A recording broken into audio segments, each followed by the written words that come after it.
This is Talking My Walking. I am Rodrigo Ribeiro, and today I'm going to talk about class consciousness, social status, and individual entitlement. We can tackle the problem of class, but it might not be enough because class consciousness is, in my opinion, is essential to organize people at the bottom of the pyramid to unite against exploitation, against class exploitation, which means that as capitalism does, it uses manufactured scarcity and the enclosure of the commons in order to make people dependent on a job or eventually in the ability of creating a business or having an idea for whatever it is. But nevertheless, it is a game that is structured to always make the ones on the bottom to struggle, because from getting a loan in a bank to buy anything, the bargaining power is always very limited for the people at the bottom of the social pyramid, to the case that sometimes we do not have none. That's a fact. It doesn't make sense that the society is organized in a way that the people that have less, in material terms, in capital terms, that have less money, less assets, are the ones that have to pay higher interest rates, for example. That doesn't make sense, obviously. I don't agree with the idea that the kind of individualism and entitlement and the hierarchies that are, and the class that we have, because this is a mix. That's why we need to understand. We need to understand it not only as, we can understand all these issues in a separate way, but we also need to understand them in a holistic way, in a cohesive way, as part of a system that has been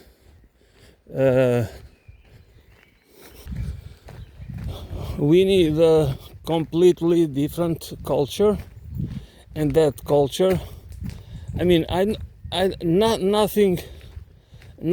is nothing rises from a blank slate or state. I don't know which one is correct. I think slate is correct. Anyways, what means is that if we are born and raised in capital, most of us practically, that's the problem, that people do not understand that even the countries that we can say that they are communist countries, they are not they might have a communist regime, but capitalism, culturally speaking, is what shapes capitalism and the imperialist civilization is what shapes human behavior and the conception of what humans conceive as a worldview and themselves and everything. And that's why when we speak about change, nothing goes away magically. That is not. That doesn't happen with the human nature. That's why when that, for example, that can be for revolutionaries to understand that religion is opium of the people, is one of the opiums of the people, and it should be abolished. Okay, and but the problem is not just because we write a law that we change a culture. That's not about. That's why it's necessary. That's why we cannot also transform people, the behavior of people. That people are imagine that you cannot free slaves and expect them to be able immediately to behave like free citizens. Because if some of them can really do it, many will not be able to, because the operating system, the software, I mean, I don't like this kind of language, but the software they have is poisoned with all their experience. And by experience I mean psychological experience, psychological suffering, emotional, but also in terms of cognitive assumptions, that the way they conceive themselves, the way they were supposed, they might revolt. At least there will be always people revolting, because it's also in our nature to revolt against an injustice. But nevertheless, we are not prepared to automatically transition from one form from one system to another that is radically different in terms of how we organize a society, what's the purpose of the economy, what's the purpose of culture and society, what's the role of hierarchy. And because behind, and that's where that's what I want to emphasize. Behind these these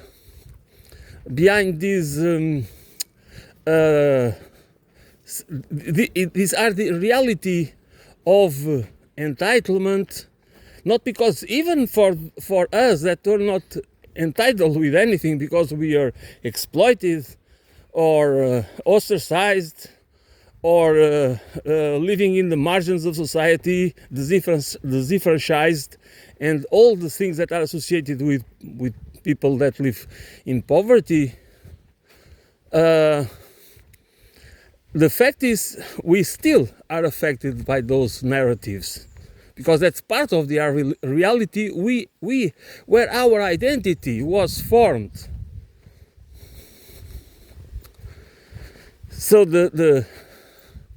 when we discuss the problems, the material problems, the problems that are part of our physical reality, like exploitation, like poverty, inequality, all these problems, we need also to understand the reality that there are actually many in a system, and that's why we should not reproduce that. So, the social reproduction of the small, those little dictators. You have, especially in in people that have some sort of power, so small power, in positions, bureaucratic and technocratic positions,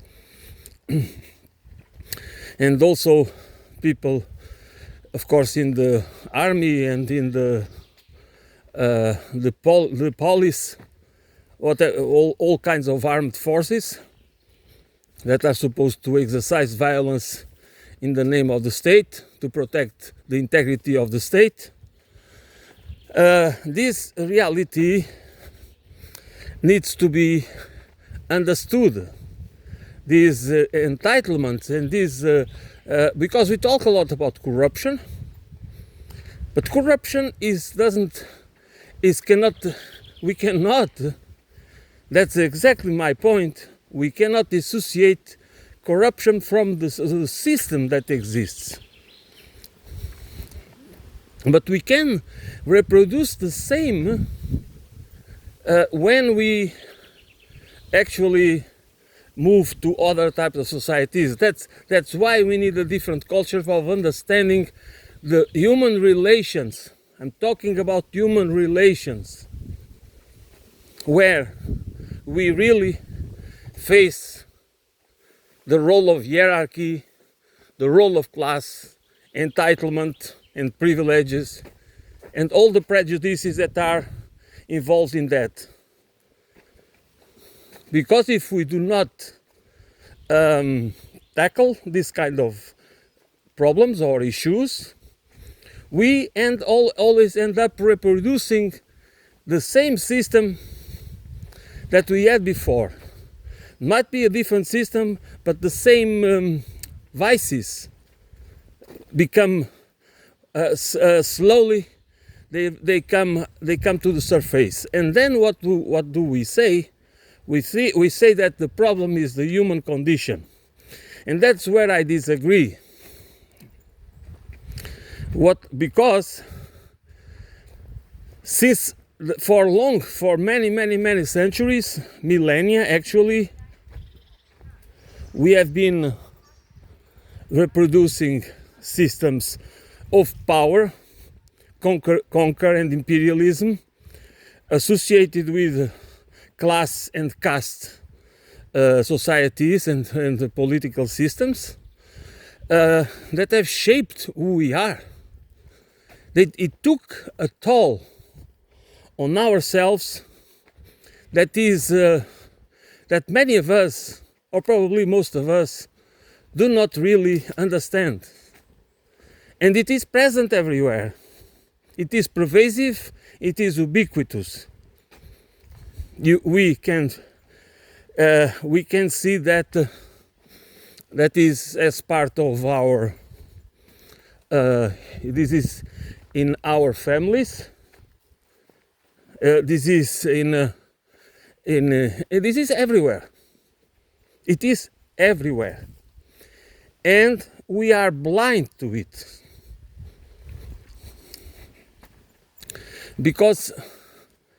and we should not be blind to it.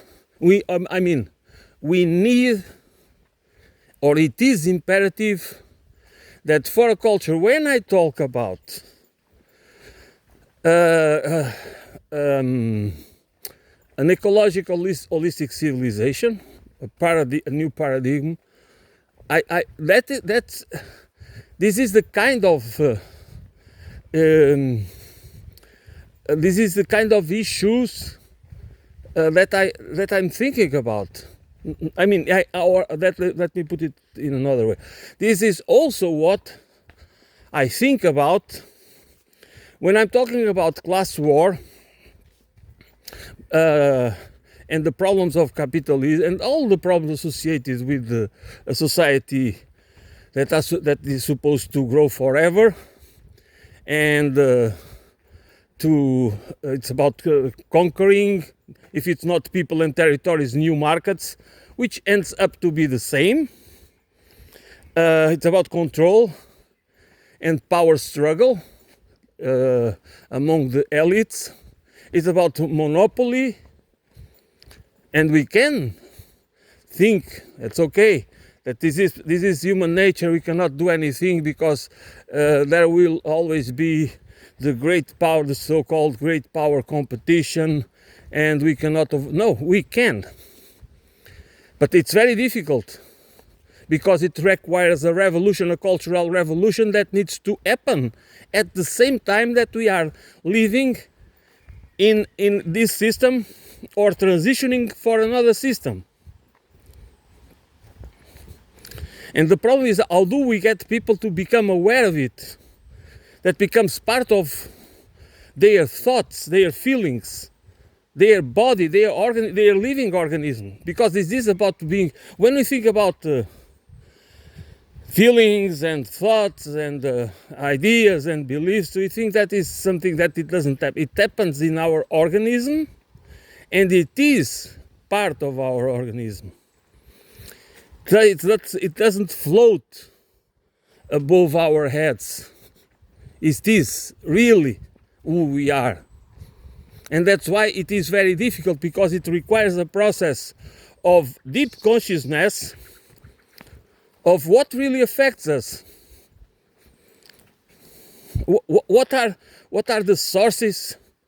What are the sources, the causes, the origins of so many of what we believe it's right and wrong, and how we behave, and we just think as if it just pops up like that, or it has been always with us, and there's nothing we can do to change it,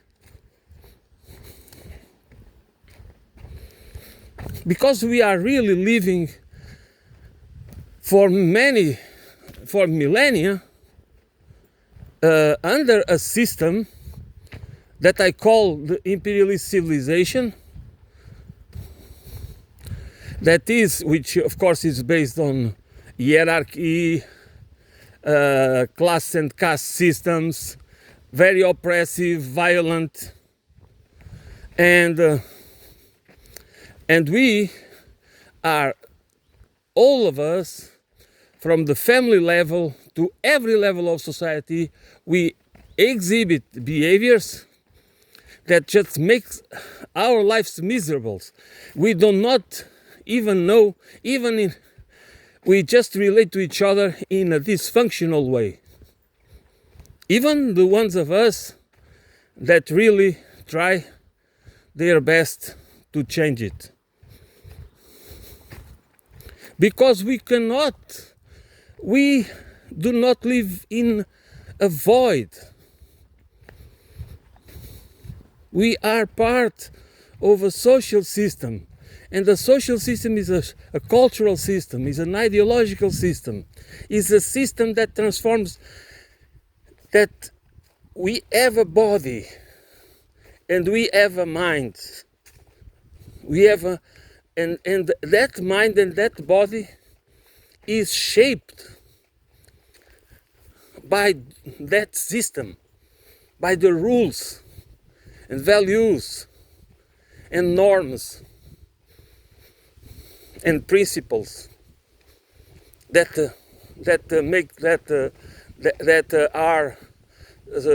are structural for that system.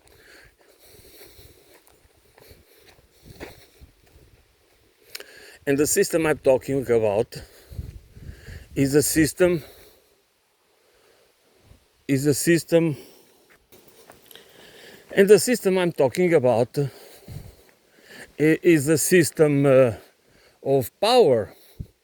It's a system where, but it's not only, it's power, because again, things cannot be, you cannot dissociate power from wealth and control. Because wealth, the accumulation of wealth and private property, the control of territory or houses or whatever, but it has to start with the territory, it has to start with the land, in private hands, not in the hands of a community, not in the hands of a tribe, but in private hands.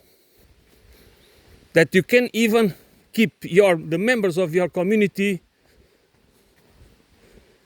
and the members of your family that are not allowed to, that because it is under your control.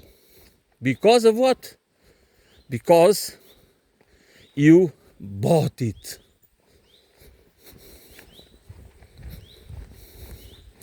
So this all seems fair. This is logical. You work hard, you save money, or you have credit in a bank, you get a loan from a bank, and you buy stuff, or you buy land and the property, and you work harder and harder, and you might become an affluent person, individual.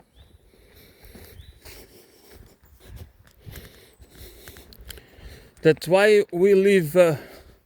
We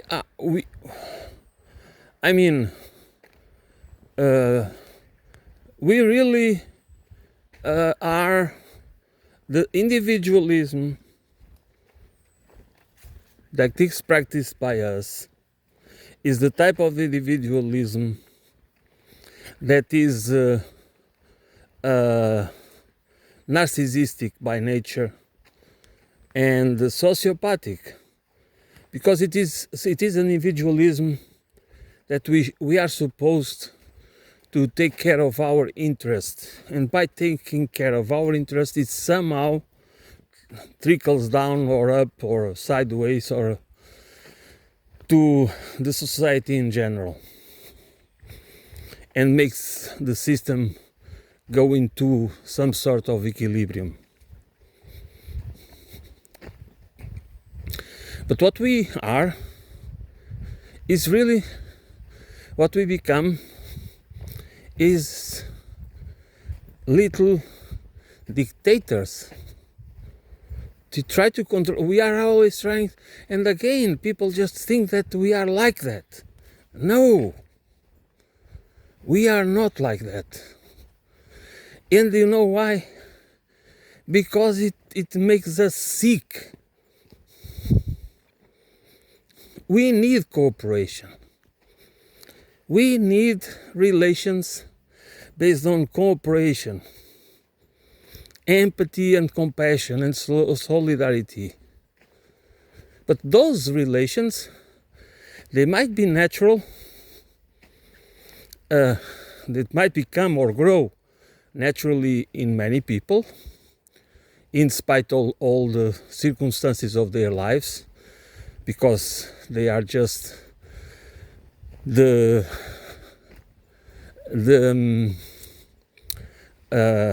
idiosyncratic characteristics of themselves just make them just make it happen like that. But for most of us, we need to build our character, because it's a process, and that process, of course, is going to be influenced by what kind of circumstances, by what kind of systemic circumstances we are going to live.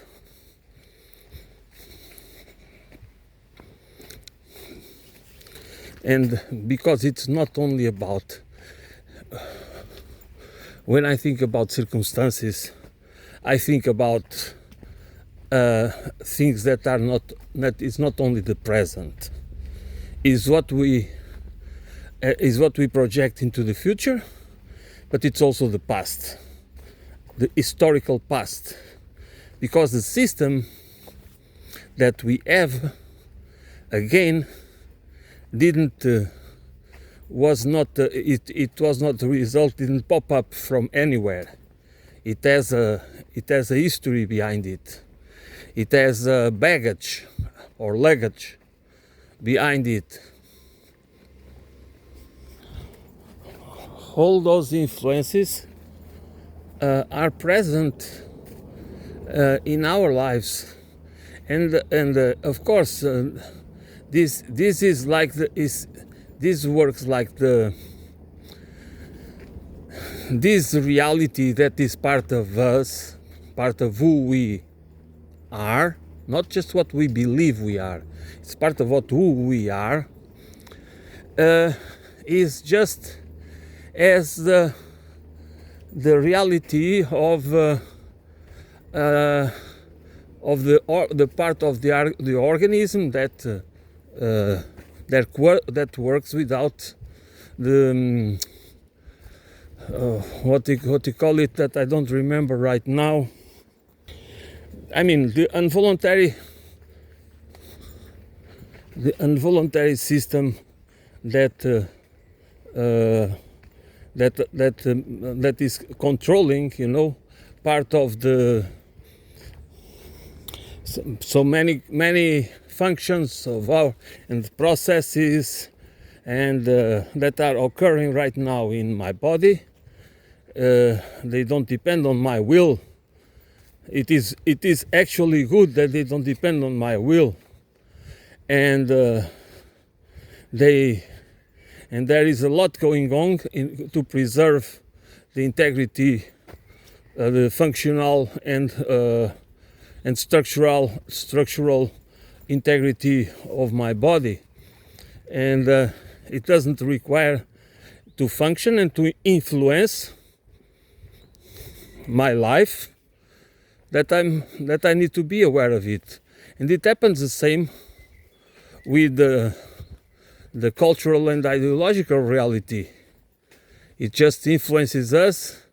It really influences us from when we talk about, for example, when we talk about the Western culture and civilization, we go back to Greece, to the Greek civilization, and to the Roman Empire, and you look to America these days, the so-called Pax Americana, it's Pax Romana. It's a modern Pax Romana. So what seems to be a huge evolution and change actually is the reproduction of the same systems. And why? Because they have been part of our culture, part of the so-called values, And people think about values. They always think about values as a positive thing, but values are not necessarily all good values. There can be bad values, ugly values. So, and this, just without we noticing it or being aware of it, being conscious of it, it influences who we are and what we believe. It influences how we perceive ourselves and how we behave, how we relate to each other. All this, and that's why when I think about class consciousness in terms of class and class unity, and I see many people on the left, communists, socialists, and Marxists. I mean, many people really the left, not the fake left.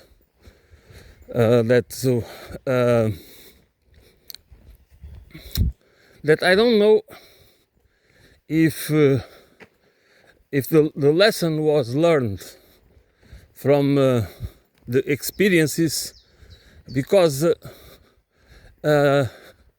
it is important to understand that it is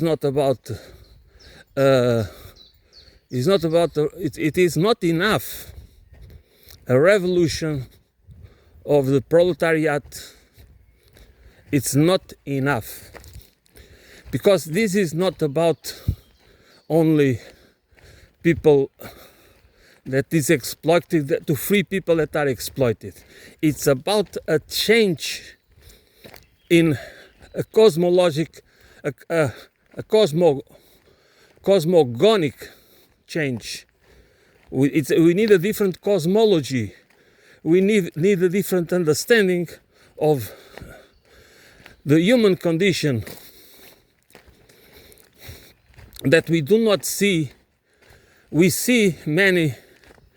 There are many things I don't know for sure, but there are many theories in many sciences, neurosciences, and branches of psychology and cognitive sciences and things like that, and sociology and other social sciences, that I think that is missing. I don't pretend that to be me that is going, that I just would like that conversation would happen. That in many cases we do not get some dimensions of the problem. We just miss them. Well, I don't mean that we exclude them consciously, that they are omitted for some reason. No, it's just because we do not understand or grasp how all these things are integrated and need to be integrated into a system that in the future is not going to reproduce, because actually we need a revolution. But of course, there is always the need for a revolution of the mind as well, not just a revolution, economic revolution or political revolution.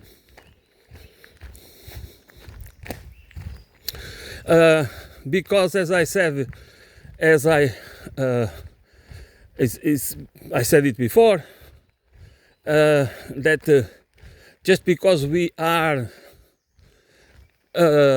intellectually aware of certain things, and many of us are aware of things, we can recognize the problems. We don't become immediately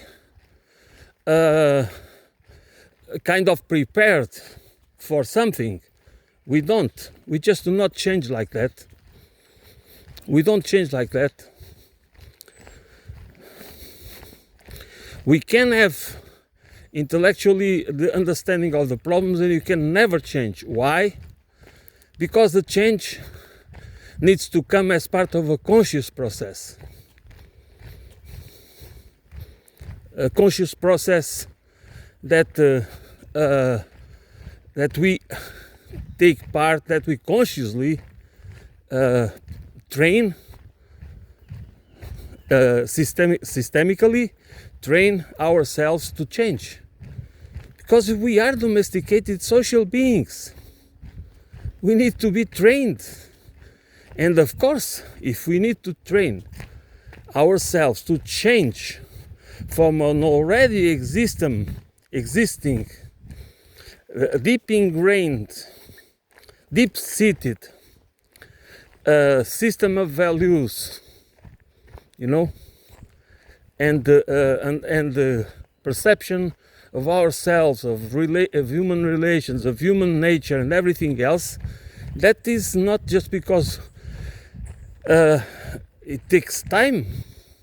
Because the narratives, the deep narratives that shape our identity, they need to become, they are dominant, because they have been part of us all our lives. They have been reinforced throughout our lives. And we need to, in order to make them, to give space to other narratives to become dominant, we need to. It requires conscious training, and if it's not by conscious training, what happens most of the time is that we are always influenced most of the time by people that want to use us.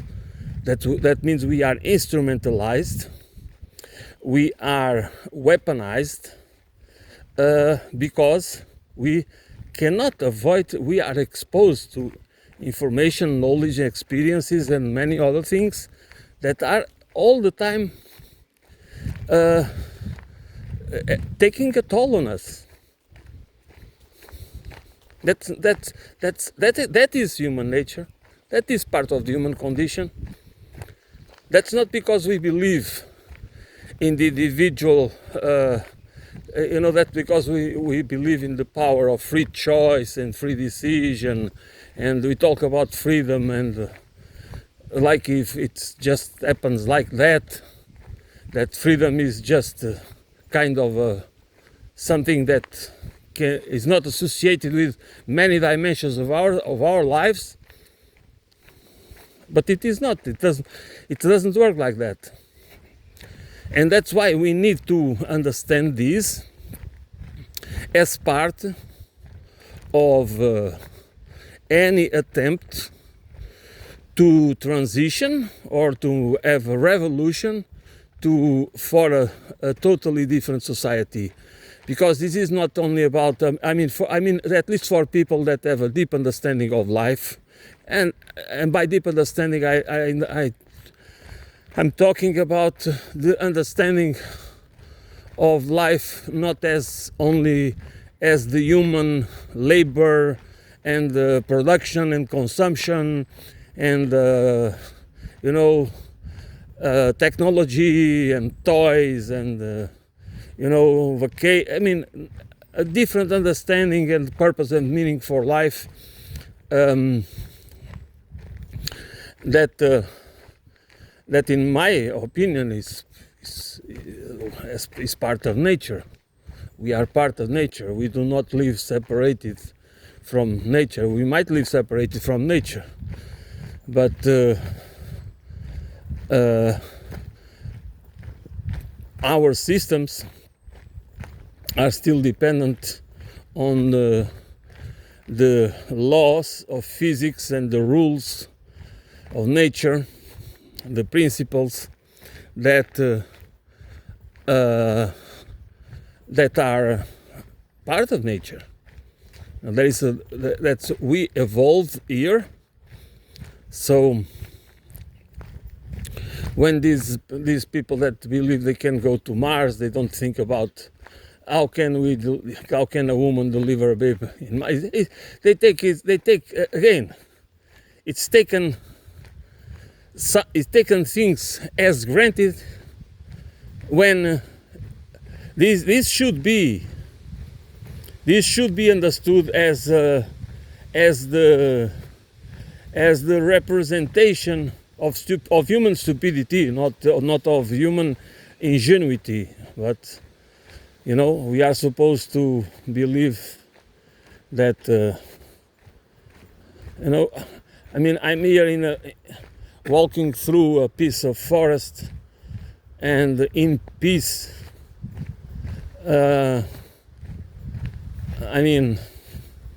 Isn't it part of my life? Isn't it important?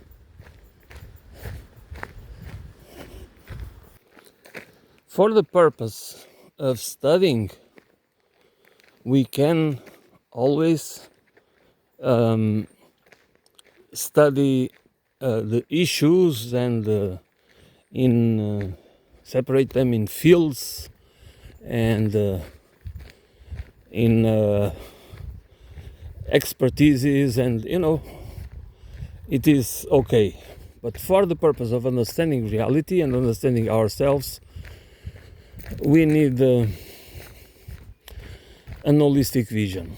When I talk about culture, when I talk about empathy and compassion and trust and justice and sufficiency and cooperation, solidarity, I'm not talking about a culture that is separated from the economy or from the society or from the concept of civilization that we have. Because just like peace, our lives, our behaviors reflect, are shaped by the rules that are dictated, that are implied on the narratives through which we understand reality. And the economy, the rules of the economy, the rules by which we produce and distribute and consume, by which we allocate the resources, and they are they are part of the great picture, because we cannot. This is a delusion that we think that we have separate systems, that culture is one thing, economy is another, politics is another, arts is another. No, it cannot be. This is part of the problem, that we do not understand that we are a unit, and we might strategically or subconsciously adopt a cognitive dissonance in order to survive in a crazy world. Because that crazy world, the reason that world is crazy, and when we talk about a crazy world, we talk about a world built by ourselves. That is, the things do not. It's like a machine that is disconnected. That it cannot work. Or our organism, it's the same. We pretend that these systems, they can operate separately, and that we can and we can create a larger system that we call society or civilization, that is the sum of these independent systems or relatively independent systems. But it doesn't work like that. It just transforms us into it doesn't. It just makes our lives more miserable.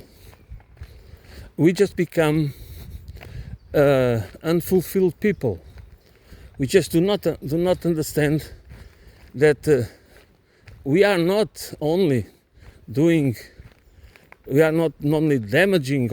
others people's lives and animals and nature and everything else. We are damaging ourselves, and this altogether creates a dysfunctional system that we try to repair with technology. That we just think that it's another religion, of course. Technoscientism and technofixism is just another form, another creed that we believe we can achieve some sort of paradise through technology, because we are our lives. I mean, can many of us find meaning and purpose in this kind of accumulation of wealth and private property and careers? Of course, because it's very it is exciting. It gives us the opportunity to enjoy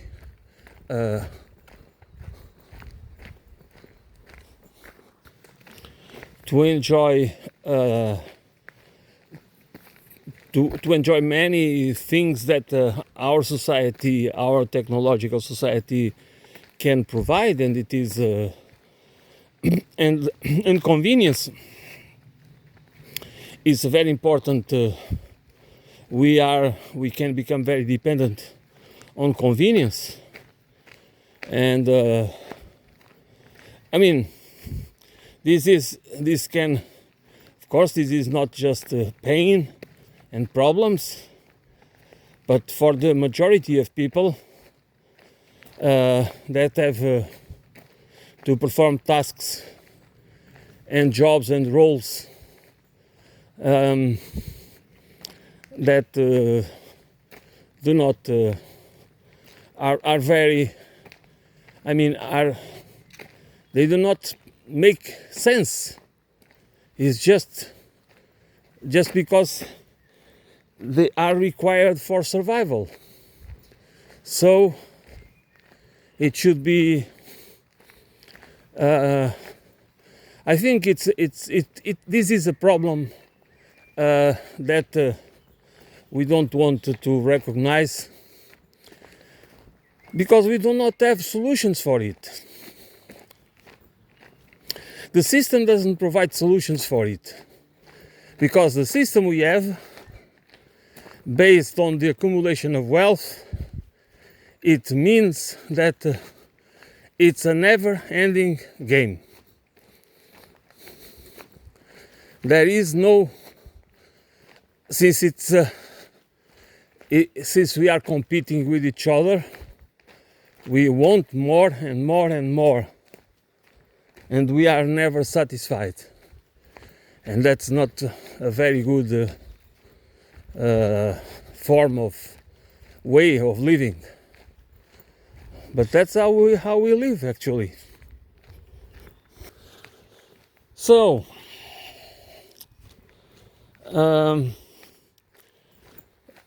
the point is, it is that we need to.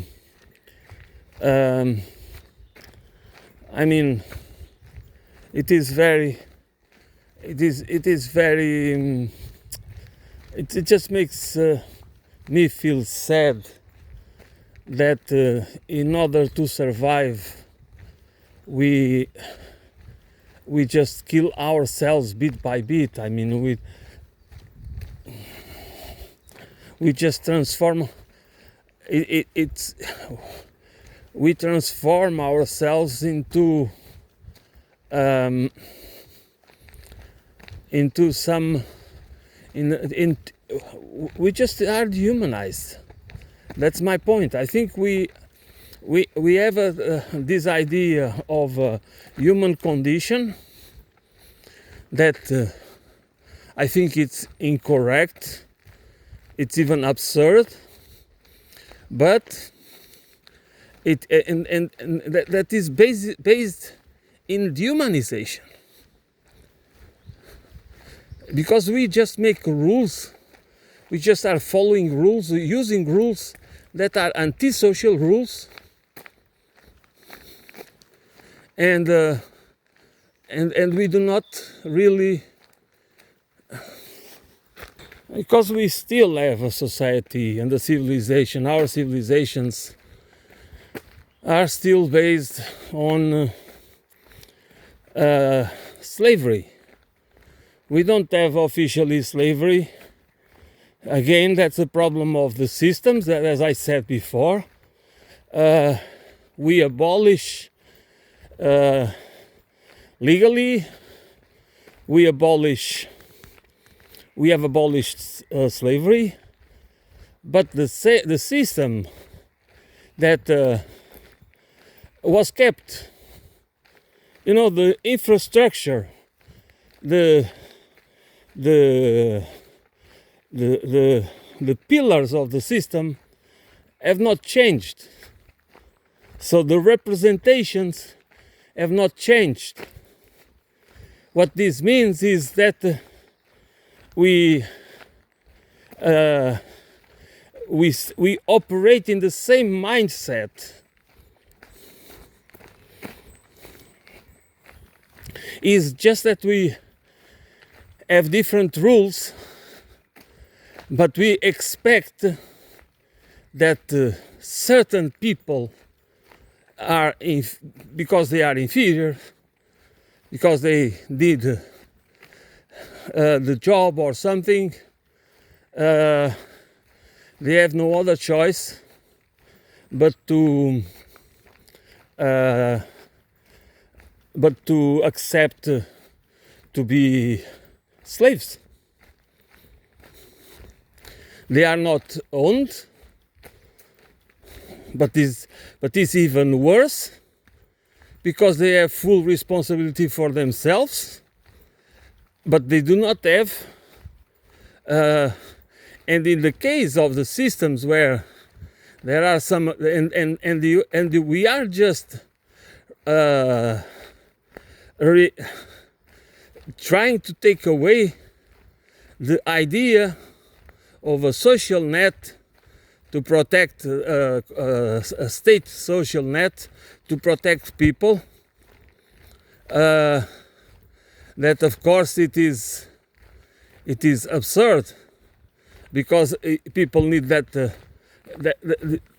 That is just what is. That what keeps people not being completely destitute. Because what can people do if people do not have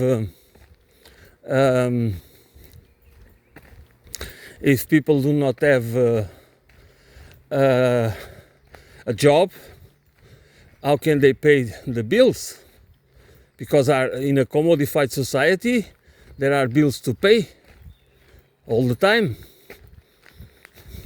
There are fixed bills for everybody in order to be able to live in our commodified societies. That's not just, this is a fact, this is not some sort of fiction that we can deny. So that we are even stepping back from what we have achieved,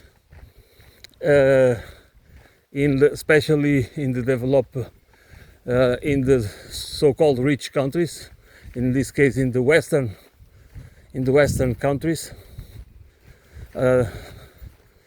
that we are really the process of dehumanization is kind of accelerating with the technological advancements, because the new tech oligarchs,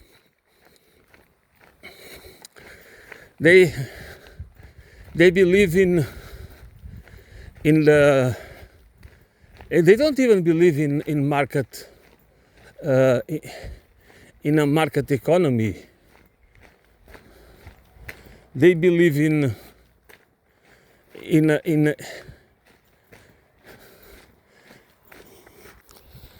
they believe in a techno dystopian, transhumanist, fascistic, techno-fascistic, technocratic society. That's what they believe. They just this is not about free market, and it is just a total absurdity. But that's where we are headed. If we do not do anything, if we do not change anything, we might see all the progress, technological progress, as a good thing, in the sense that we can enjoy many things that we are not. Humanity can enjoy many things that were not possible before, and the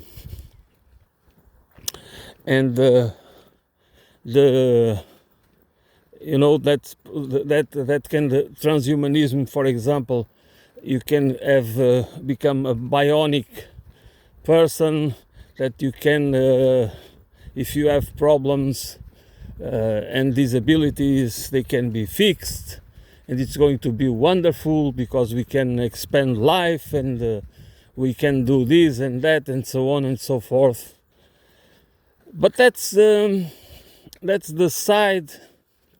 That's exactly what people tend to believe in order to avoid facing the dark reality. The dark reality is a society completely controlled. It's citizens that can be connected or disconnected at will, not by themselves, of course, by whoever controls what. Again, it's not about freedom. It's not about freedom. It's not about rights. It's not. It's not. It is exactly the opposite. And I do not understand why the people that give so much relevance to freedom do not want to. Do not want to do something about it. Why? Because they don't understand. Because people do believe that capitalism is the way to solve all the problems, and of course it is not. It is just the way to keep kicking the can down the road in order to keep the same people in control, and because they don't want change, because change would be the end of them, the end of their power, the end of their control, and that's why they don't want change. The reason they hate communism, and the reason they hate society without classes, and a completely different culture, is because there is no room for power. There is no room for people that are not equals.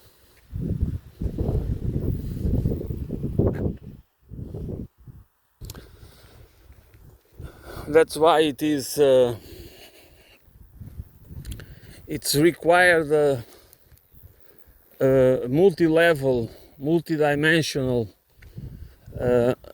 approach of the problem, and that's what I'm trying to put on the table. I mean, that's not because this is not about. This is just about giving, understanding the complexity of what is at stake. That's my point, I guess. Okay, I'm going to finish here. That's it for today. Thanks for listening. I'll be back soon.